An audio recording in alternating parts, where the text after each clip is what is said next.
Minute यानी कि 1 घंटा डेली देना है और 50 से 75 क्वेश्चन डेली सॉल्व करना है। ये डेली का टारगेट है, रोज आपको ये करना है, रोजाना इतना करना है। जैसे स्टूडेंट ने मेरे कहने पे 50 से 75 क्वेश्चन डेली सॉल्व किए, आप खुद मुझे 1-2 महीने बाद बोलोगे सर अभी की स्पीड और पहले की स्पीड की तुलना ही नहीं है, इतना जबरदस्त स्पीड होगी। ठीक है, कॉन्सेप्ट आपके ज्यादातर यहीं से क्लियर होंगे। पूरा समय आपको प्रैक्टिस को देना है, जितना प्रैक्टिस करोगे उतना बेस्ट बनोगे। ठीक है, अब दौड़ नहीं रही कि जिसको ज्यादा आता है। अब एग्जाम में बैठे हैं लाखों लोग, तो 60 लाख में से 10 लाख को तो लगभग चीजें आती हैं, सब पढ़ने बैठे हैं, सबके पेरेंट्स पैसे लगा रहे हैं, सबके पेरेंट्स की एक्सपेक्टेशन है, सब बच्चों की एक्सपेक्टेशन है, चीजों को पकड़ मेहनत कर रहे हैं, सीख रहे हैं। अंतर यहाँ पे टाइम का डिफरेंस, मेथड्स का डिफरेंस होगा जो आपको यहाँ पर बनाना पड़ेगा। ऐसा डिफरेंस आप जो है जबरदस्त तरीके से कॉन्सेप्ट को सीख कर सकते हैं और इन सब में आपकी मदद करेगा। यहाँ पे फाउंडेशन चीजों को बहुत अच्छे लेवल पे आप अंडरस्टूड करते हुए चल रहे हो। इस लेवल पे स्लो मोड है, एक ही टॉपिक को अगर उसमें जरूरत है 3 क्लास की, 4 की, 5 की, 6, 7 क्लासेस में कवर करवा रखा है ताकि आपको अंडरस्टैंडिंग में प्रॉपर तरीके से चीजों की अंडरस्टैंडिंग निकल पाए। ठीक है, तो ये स्लो हमारे पास में लर्निंग मोड यहाँ पर हो जाता है। ठीक है, ये बिगिनर मोड है, एकदम जिसको कुछ नहीं आता उसके सीखने के लिए डिजाइन मोड यहाँ पर हो जाता है, जीरो से हीरो मोड है। इसके बाद में जब आप रिवीजन करोगे तो रीजनिंग के अंदर आपको फास्ट रिवीजन मोड यहाँ पे मिलेगा। अब बात हुई कि सर अलग अलग बैच अलग चीजें पढ़नी पड़ेगी, नहीं, सेम उन्हीं चीजों के साथ में जो आपको स्लो मोड में पढ़ाई है उन्हीं को एक रिवीजन फास्ट मोड के हिसाब से डिजाइन कर रखा है। हर टॉपिक को एक मास्टर सेशन में इसमें करवा रखा है रिवीजन मोड में। ठीक है, अगर आपको लगता है आपको थोड़ी रीजनिंग आती है, आपको तो जल्दी स्पीड में चाहिए, आप सीधा फास्ट रिवीजन मोड पे जाइए, इसके अंदर आप डिजाइन तैयारी कर पाएंगे। ठीक है, तो ये हमारे पास में वीडियो बैच हो जाता है जो आपको रीजनिंग वाले एप्लीकेशन पर अवेलेबल है। ठीक है, ऐसा ही मिल जाता है और इनसे ही नैया पार लगेगी, इनसे ही प्रैक्टिस होगी, इनसे कॉन्सेप्ट क्लियर होंगे, इन्हीं से आप लोगों को नए और पुराने पैटर्न्स के बारे में पता चलेगा, इनसे सारी वैरायटीज आप लोगों की क्लियर होंगी। एग्जाम में क्या कितना कैसे कब पूछा गया है, आगे कैसे पूछा जाएगा, वो पिक्चर भी आपको यहीं पर क्लियर होती है। तो आपने एनालिटिक्स को समझा, बैचेस की हम लोगों ने यहाँ पर बात करी जो आपको इंप्रूव करने में, आपके सिलेक्शन को एश्योर करने में आपकी मदद करेंगे। अब हम लोग चलते हैं इसके सारे शिफ्ट के ऊपर। ठीक है, हम लेवल 4, लेवल 3, लेवल 2 सारे लेवल्स के मेंस के सीबीटी 2 के पेपर जो है हम एक एक करके सॉल्व करेंगे। Best method, elimination method, thought process के साथ आप सीखते हुए चलोगे। ठीक है, तो आइए शुरुआत कर देते हैं इसकी। चीज आपको तुरंत दिखी होगी, एक तो ये कि वही अक्षर हैं जिन अक्षरों से रिलेटेंस बना है, उन्हीं से ये हमारे पास शब्द बना है और घटते हुए क्रम में है। किसमें है? घटते हुए क्रम के अंदर है। ठीक है, घटते हुए क्रम के अंदर है। तो अब देखो यहां हमारे पास नंबर को भी घटते हुए क्रम में लिखा है, स्पेकुलेशन को घटते हुए क्रम में लिखेंगे तो ओ तो सबसे छोटा नहीं है, यू के बाद टी, टी के बाद में एस, पी, ध्यान से देखो एस जो है वो बड़ा है, बाद में लिखा है। इधर हमारे पास में वी तो इसके अंदर है ही नहीं स्पेकुलेशन के अंदर, तो एक ही विकल्प बचा, घटता हुआ क्रम है, वो भी सोचना पड़ता है लिखने के लिए। आप एलिमिनेशन पे उतर जाओ, घटता हुआ क्रम है तो हमारे पास में राइट साइड में आने वाला जो लेटर है वो बड़ा नहीं होना चाहिए। इस चीज से आप तुरंत 3 ऑप्शंस को एलिमिनेट कर सकते हो। हर जगह समय को बचाने का प्रयास करो। लॉजिक को देखने में आपका तरीका ऐसा हो, तुरंत आपने एनालाइज किया कि सर यहां हमें पता लगा है पुनर्व्यवस्था का लॉजिक है। कैसा लॉजिक है? पुनर्व्यवस्था का। पुनर्व्यवस्था कैसी है? घटते हुए क्रम में है। फिर हमने देखा कि स्पेकुलेशन जो है इसको घटते हुए क्रम में लिखना है, तो लिखने में भी समय लगेगा, उसके बजाय 3 ऑप्शंस को एलिमिनेट कर दो। हर जगह हर पॉइंट पे समय को बचाने का प्रयास करना है इन प्रश्नों के अंदर। ठीक है, आगे बढ़े, अगला देखें निश्चित। तो देखो थोड़ा सा इसके अंदर टाइपिंग है, टाइपो है, इधर जे आएगा, क्या आएगा? जे। म्यूजिक है, इधर हमारे पास में जे आएगा। ठीक है, फिर आप देखोगे आई से जे आया है, प्लस का हमारे पास में यहां पर होगा 1, तो 3 बार प्लस का 1 2 बार माइनस का 1। यहां भी वही चीज है, आधे से कम जो है हमारे पास में उनमें हमारे पास माइनस का 1, बाकी जो पोर्शन है उसमें प्लस का 1। ठीक है, इस तरीके से 2 सेक्शन बना के लॉजिक लगाया है। अब सिंगिंग में देखें तो 3 अक्षरों में अलग होगा, 4 अक्षरों में अलग। इधर माइनस का 1 करेंगे तो हमारे पास में आएगा आर एच एम, इधर प्लस का 1 करेंगे तो हमारे पास में आ जाएगा। सर जी से हम लोग देखें तो जी के बाद में हमारे पास में एच, तो टी आर उत्तर नहीं हो सकता। इधर देखो ओडी उत्तर नहीं हो सकता। ठीक है, ई जेड उत्तर नहीं हो सकता। अब आंसर बचा है सी विकल्प, सी को आंसर होना पड़ेगा। अब यहाँ आइदर और की कंडीशन है, मतलब निश्चित रूप से काउंट का कोड नहीं निकल सकता, ऐसा कुछ यहाँ पर होगा। पूरा सॉल्व करने की आवश्यकता नहीं थी, केवल हमने किलर आर्गुमेंट से किया। हमारे पास में काउंट शब्द इनमें है ही नहीं, तो ये वाले कोड विकल्प में दिखने भी नहीं चाहिए किसी भी कंडीशन में। एलिमिनेशन से आप आंसर निकालिए। अब मैचिंग से आप इसको करोगे, समय भी ज्यादा लगेगा और आंसर भी देखो अटपटा सा आपका आएगा, आइदर और की कंडीशन बनेगी। आगे अगला देखेंगे निश्चित कोड भाषा में कंज्यूम।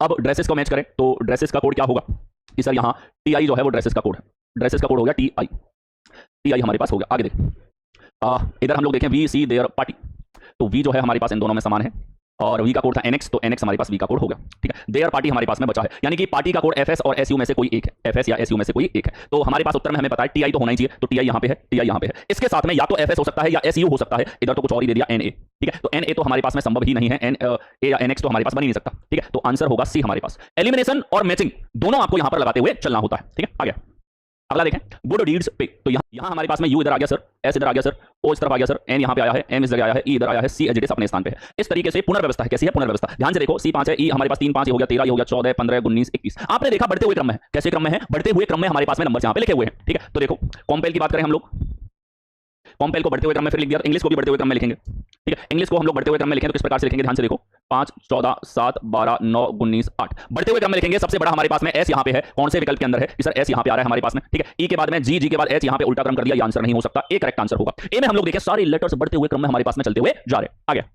अगला देखें, दिया गया dx, नेक्स्ट हमारे पास में इसके अंदर क्या आएगा? ठीक है, तो देखो डी सभी में है, इस सीरीज को चेक करके समय व्यर्थ होगा केवल। ठीक है, और देखो जेड ए जेड जेड 3 में जेड है, यू यू यू यू तो सभी में है, इसको चेक करने का फायदा नहीं है। वाई जेड जेड वी 3 तरह की वैरायटी है। सबसे बेहतर है चौथी सीरीज पे अटैक करो सबसे पहले, क्योंकि इससे चांसेस है एक बार आंसर आ जाए या केवल 2 सीरीज चेक करनी पड़े। ऑप्शन से ये भी क्लियर होगा कि पहली और तीसरी सीरीज अगर आपने चेक करी तो उससे कुछ फायदा नहीं होगा। तो इस लेवल पे आपको स्मार्टली यहाँ पे डिसाइड करना है, स्मार्टली आपको देखना है किस तरीके से आंसर की तरफ आप लोग जाओगे। ठीक है, तो देखो यहाँ हमारे पास में टी से वी आया है, प्लस का 2, वी से एक्स आया है, प्लस का 2, एक्स से हम लोग प्लस का 2 करेंगे, जेड आएगा। कौन से विकल्प में है कि सर 2 विकल्प हैं जेड वाले। अब दूसरी सीरीज को चेक करो, यू से डब्ल्यू है हमारे पास प्लस का 2, डब्ल्यू से वाई प्लस का 2, यहाँ प्लस का 2 करेंगे तो ए आएगा। इस बार ए है सी विकल्प के अंदर, तो सी हमारे पास करेक्ट आंसर बनेगा। 2 सीरीज आपको चेक करनी पड़ी, चौथी को चेक करते ही आपको पता चला कि आपको सेकंड सीरीज और चेक करनी है। पहली और तीसरी को चेक करना समय व्यर्थ करना था एक तरीके से। आगे अगला देखें, प्रत्येक पास में होगा प्लस का 12, 25 42 क्या रिलेशन होगा? प्लस का 17, 11 12 क्या होगा रिलेशन? प्लस का 1, 17 24 क्या रिलेशन होगा हमारे पास में? सर यहाँ देखा जाए तो हमारे पास प्लस का 7।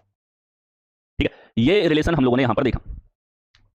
प्लस का रिलेशन तो अजीब सा लग रहा है, गुणा के रूप में अगर हम लोग देखें गुणा के रूप में देखो, दुगने से तो रिलेशन एक गुने का तो है नहीं, दुगना 44 -10, इधर दुगना -8, इधर दुगना -10, इधर दुगना -10। ये देखो यहाँ मैचिंग मिली है, दुगना -10 का पैटर्न। सी में ये पैटर्न नहीं है। ठीक है, क्या पैटर्न है कि सर दो संख्याएं हमारे पास में है n1 और n2, क्या रिलेशन है कि दूसरी संख्या पहली संख्या के दुगने में से 10 कम है। ये रिलेशन हमारे पास पैटर्न के रूप में लगा है। n मतलब नंबर, और ये वाला रिलेशन हमारे पास में है दो संख्याओं के बीच का, कि दूसरी संख्या पहली संख्या का दुगने में से 10 घटा के लाई जाती। ठीक है, आ जाओ नेक्स्ट देखें।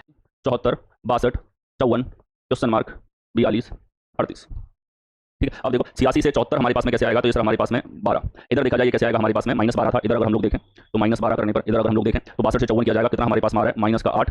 आगे देखो 42 से आ रहा है -4 करने पर, तो -8 यहाँ पर करो, देखो 2 बार -12, 2 बार -8, 2 बार -4 कर दो। -8 अगर आप करते हो तो कितना बचेगा हमारे पास में 46, फिर -4 करते हो 42, यानी 46। इसके अंदर एक फिट हमारे पास में जो है वो नंबर यहाँ पर बनेगा। ठीक है, क्या हमारे पास लॉजिक चल रहा है, -12, -12, -8, -4, -4, इस तरीके से तर्क हमारे पास में 12, 9, 7, 6, यहाँ पे क्या ऑपरेशन लगाओगे, 66 आ जाए। चलिए देखें। ठीक है, अब देखो यहां हमारे पास में अगर आप देखें तो योगफल का लॉजिक है क्या, 9 और 5 14, 14 और 11 25, और 8 हमारे पास में कितना आ जाएगा यहाँ पे 25 और 8 हमारे पास 33, तो 33 योगफल है, इससे 10 ज्यादा। इधर योगफल है 12, 9, 21, 7, 28 से 34। इधर योगफल का रिलेशन नहीं है। गुणा के कॉम्बिनेशन देखे जाए तो आप ध्यान से देखो, अगर ऐसा कॉम्बिनेशन देखें तो 11 8 88, 9 5 45।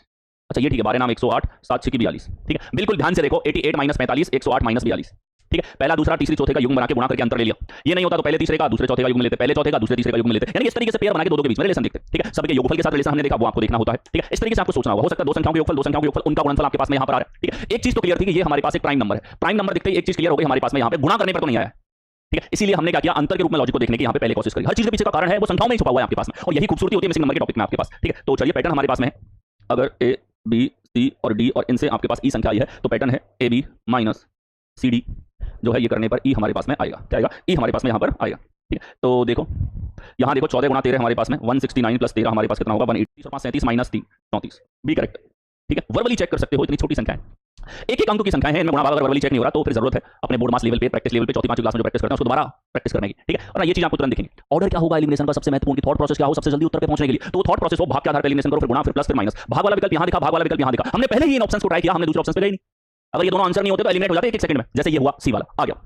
अगर देखिए हमारे पास कि भूतकाल से और भविष्य में 10 सालों का अंतर है, कितने सालों का अंतर है, 10 सालों का, और अनुपात तो बदलेगा ही बदलेगा। एक चीज जो कभी नहीं बदलती इन सवालों में, हमेशा ध्यान रखना, पिता पुत्र से जितने साल बड़ा है वो कभी नहीं बदलेगा, वास्तव में कभी नहीं बदलेगा। ठीक है, तो वास्तव में क्या होता है, वास्तविक आंकड़ों में अंतर नहीं बदलता है, अंतर नहीं बदलता है। अनुपात में अंतर है 5, अनुपात में अंतर है हमारे पास 5, अनुपात में भी अंतर बराबर है, वास्तव में भी बराबर होता है। ठीक है, अब देखो 7 से 9 हो रहा है 2 बड़ा है, 2 से 4 हो रहा है 2 बड़ा है, वास्तव में 2 का मतलब है 10, यानी कि 5 गुना, तो उम्र थी इनकी 5 से गुणा कर दो, उम्र है इनकी 5 से गुणा कर दो। ठीक है, तो 9 पंजे 45 और 5 चौके 20, यहाँ पर 7 पंजे 35 और 5 दूनी 10, ये उम्र हमारे पास में थी। अब इसने कहा है 2:1 कब होगा, 2:1 कब होगा, ध्यान से देखो, 5 साल बाद पिता होगा 50 का, बेटा होगा 25 का, 2:1 हो जाएगा।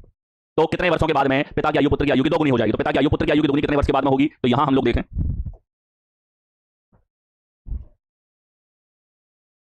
से 5 साल बाद भविष्य है, और टोटल अगर देखा जाए ये 50, यानी कि यहां हमारे पास में टोटल यहां से 5 साल बाद है, टोटल 10 साल बाद ये भविष्य आएगा, तो 10 वर्षों के बाद में, वर्तमान के 10 वर्षों के बाद में हमारे पास ऐसी स्टेज आएगी। ठीक है, ऐसे तुलना करके आपको आंसर निकालना होता है। कॉन्सेप्ट लगाया कि बीच का अंतर नहीं बदलता है। आगे देखें, एक केवल 3 विद्यार्थी ही आते हैं, यदि विद्यार्थियों की कुल संख्या एक विषम संख्या है जो 3 से विभाज्य है, कक्षा में कुल कितने विद्यार्थी हैं, विषम संख्या जिसमें 3 का भाग जाता हो। ठीक है, तो चलिए हमारे पास में 2 तरह का अरेंजमेंट हो सकता है, एक बिना अतिव्यापन की व्यवस्था, और एक हमारे पास में इसी का अरेंजमेंट इस तरीके से होगा, यहां यहां। ठीक है, इनके बीच में 3 लोग।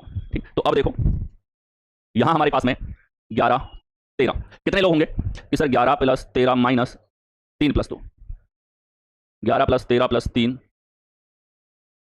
27। तो यहां हमारे पास में डी जो है वो करेक्ट आंसर होगा। डी आप देखो 3 का भाग जाता हो, 3 का भाग जाता है, और एक का भाग क्या कहते हैं, विषम संख्या है हमारे पास में, इस तरह की व्यवस्था। यहां न्यूनतम वाले केस में कितने होते हैं, 11 + 13 माइनस 3 + 2। ठीक है, तो ये आ जाता हमारे पास में 11 8 19 19 हमारे पास में आता, 3 का भाग नहीं जाता है, इसलिए केवल और केवल हमारे पास ये स्थिति होगी। ठीक है, 27 हमारे पास करेक्ट आंसर होगा।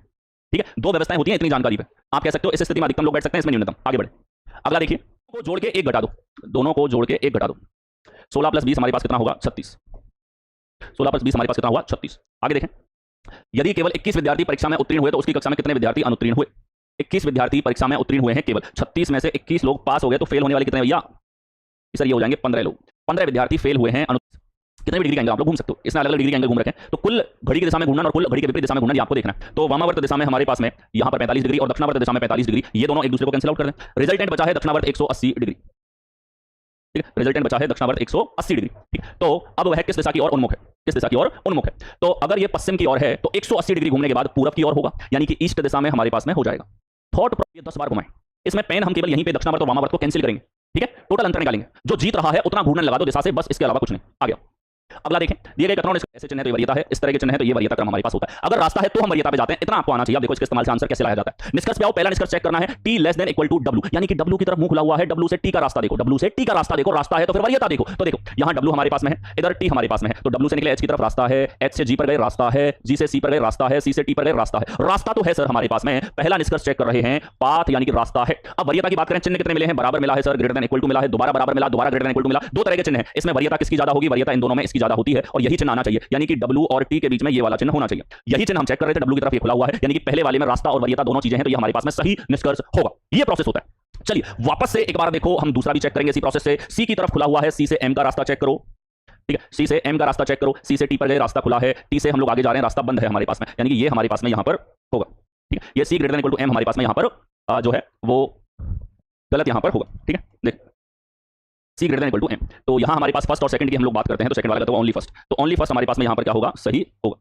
ओनली फर्स्ट सही है, सेकंड वाले में क्या गलत हो रहा है हमारे पास में, रास्ता ही नहीं है, और रास्ता नहीं है तुरंत गलत कर दो, वरीयता तक जाना ही है। तो रास्ता और वरीयता दो चीज आपको चेक करनी होती है। आगे चले, किस दिन पड़ता, 15 मार्च, यहाँ 31 मई, हम देख सकते हैं कुछ दिन आगे हमें जाना है, तो दिनों की संख्या निकालनी है ऐसे सवाल में जब वर्ष हमारे पास समान है। समझे, दिनों की संख्या निकालेंगे, कैसे निकालनी है, तो ध्यान से देखो, मार्च है, मार्च हमारे पास 31 दिन का महीना है, 15 दिन तो हो चुके हैं, 16 दिन बचे हैं, कितने दिन बचे हैं, 16। मार्च के बाद अप्रैल आएगा, अप्रैल हमारे पास में 30 दिन का महीना है, अप्रैल के बाद में मई, मई 31 दिन का है, और हमें जाना भी 31 तारीख तक है, इतने दिन आगे जाना है। ठीक है, इतने दिन आगे जाना है। अब इन दिनों की संख्या में 7 का भाग देते हैं, क्योंकि 7 ही दिन होते हैं हमारे, 7 का दिन देके शेषफल निकालो। तो ध्यान से देखो, शेषफल जोड़ने के बाद 7 का भाग दे सकते हो या यहीं दे सकते हो। 7 का भाग देंगे, 7 चौके 28, 3 हमारे पास, 7 चौके 28, 2 शेषफल, 7 दूनी 14, 2 शेषफल, तो ये बचा है हमारे पास 3 2 5 2 7, 7/7, फिर शेषफल 0, शेषफल ही निकालना होता है। शेषफल 0 है तो रविवार यहाँ था, रविवार ही इस जगह होगा, संडे ही हमारे पास में हो जाएगा। कौन से विकल्प में है, बी विकल्प में आपको यहाँ पर दिया हुआ है। इस तरीके से सेम वर्ष में हम दिनों की संख्या, यहाँ था रविवार ही इस जगह होगा, संडे ही हमारे पास में हो जाएगा। कौन से विकल्प में है, बी विकल्प में आपको यहाँ पर दिया हुआ है। इस तरीके से सेम वर्ष में हम दिनों की संख्या निकाल के 7 का भाग देके यहाँ पर जो है वो आंसर निकालेंगे। आगे बढ़े, अगला देखो 17 की बात करी है इसमें, तो 1 तारीख से दूसरी तारीख पे हमको जाना चाहिए। देखें, जनवरी 31 दिन का महीना है, 1 दिन निकल चुका है, 30 दिन बचे हैं। फरवरी 2017 की है, 28 दिन वाली फरवरी है।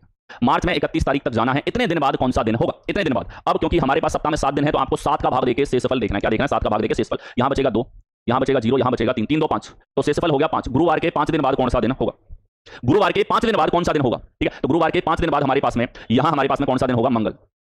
ठीक है, 5 दिन बाद कौन सा दिन होगा, मंगलवार हमारे पास में यहाँ पर होगा। ठीक है, कौन से विकल्प, अंतिम छोर से चौथे स्थान पे है ई, तो इधर अंतिम छोर से चौथा होगा तो ई इधर आ जाएगा, इस अंतिम छोर से चौथा होगा तो ई इधर आ जाएगा। इन दोनों के अलावा और कोई संभावना नहीं है। अनिश्चित जानकारी है, हमने इसको दर्शा दिया है। आगे देखो, गोल्डन रूल्स हैं, शॉर्ट फॉर्म में दर्शाते हुए चलो, निश्चित जानकारी पहले आनी चाहिए। एच ई के दाएं से तीसरा है, ई का दायां तीसरा, तो ई का दायां तीसरा हमारे पास एच। आगे देखो, जितने लोग एच के दाएं बैठे हैं, एच के दाएं जितने लोग बैठे हैं, और उतने ही एम के बाएं बैठे हैं, एम के बाएं उतने ही लोग बैठे हुए हैं। ठीक है, तो जितने लोग एच के दाएं बैठे हैं उतने ही एम के बाएं यहाँ पर बैठे हुए हैं। आगे देखें, एम और पी के बीच केवल एक व्यक्ति बैठा है, एम और पी के बीच में एक व्यक्ति बैठा है, एम और पी के बीच में एक व्यक्ति बैठा है। एस जेड के ठीक दाएं बैठा है, एस जो है जेड के ठीक दाएं बैठा है, जेड के ठीक दाएं हमारे पास में कौन बैठा है, एस। ठीक है, जेड और टी के बीच केवल एक व्यक्ति बैठा है, जेड और टी के बीच में केवल एक व्यक्ति बैठा है, एक व्यक्ति बैठा है। वाई के बाएं कितने व्यक्ति, वाई के बाएं हमारे पास में कितने व्यक्ति, इतनी जानकारी हमें यहां पर दे रखी है इसने। चलिए देखें, यहां हमारे पास में ई की दो संभावनाएं, हम दोनों मान लेते हैं। एक बार ई को इधर मान लो और दूसरी बार यहां नीचे की तरफ ही मान लेते हैं, ई यहां पे। चलो ठीक है, अब ई के दाएं 2 छोड़ के एच यहां आ जाएगा, नीचे के अनुसार, ऊपर के अनुसार एच आएगा इस जगह पे। अब देखो, एच के दाएं जितने लोग हैं उतने ही एम के बाएं हैं, तो एच ऊपर यहां है, एम होगा इस जगह पे। एच के दाएं एक व्यक्ति है, एम के बाएं एक व्यक्ति होगा, दोनों को पैरेलल लेकर के चल रहे हैं। ठीक है, अब देखो, एम और पी के बीच में एक व्यक्ति है तो पी आ जाएगा इस जगह पे। ठीक है, एम और पी के बीच में एक व्यक्ति है तो एम इधर है, पी यहां नहीं आ सकता, ये व्यवस्था गलत है, ये व्यवस्था क्या है, गलत है। तो अब ये संभावना रिमूव हो चुकी है। यहां हमारे पास में कोई भी निश्चित जानकारी नहीं थी जिससे शुरुआत कर सके, गोल्डन रूल कहते हैं उसको। ठीक है, निश्चित जानकारी सवाल में सबसे पहले रखनी होती है, फिर अनिश्चित, अनिश्चित मतलब इसमें डायरेक्ट नहीं दे रखा है। ठीक है, फिर नेगेटिव जानकारी। अब इसमें निश्चित नहीं थी तो हमें संभावना कंसीडर करनी पड़ी, तुरंत हमें पता लग गया ये व्यवस्था होगी। अब ये वाली सही है। अब इसके अकॉर्डिंग लोगों को जेड के दाएं ऐसे है तो 2 लोग लगातार यहीं पर हैं हमारे पास, और कहीं नहीं है। ठीक है, जेड और टी के बीच में एक व्यक्ति है, जेड इधर, टी हमारे पास इस जगह आएगा, एक व्यक्ति बचा है केवल, कौन सा व्यक्ति है, वाई, वाई आएगा इस स्थान पर।